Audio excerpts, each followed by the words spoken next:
mübarektir ey vətən. Olmaz imiş sözdür dostu düşənin, dostu oldu qəlbi qeyiz şüşənin. Söylənəcək 100 il fəthi Şuşanın, bu zəfərin mübarektir ey vətən.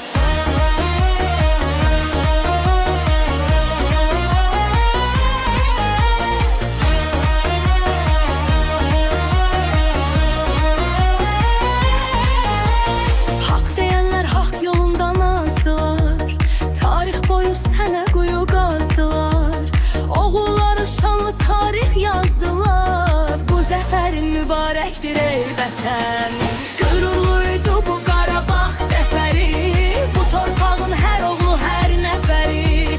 Qanımızla qazanmışıq zəfəri, bu zəfərin mübarəkdir ey vətən. Şuşamızda dağlar başı dumanlı, daha bir də kimsə olmaz gümanlı. Qazi Rəşadətli şəhid insanlı, bu zəfərin mübarəkdir ey vətən.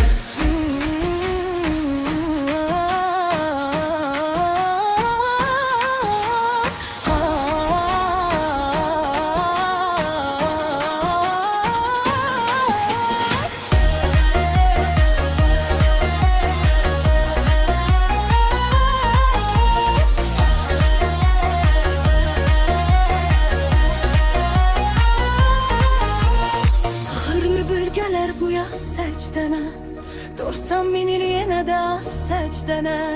Dayanıbdı bütün Qafqaz səcdənə, bu zəfərin mübarəkdir ey vətən.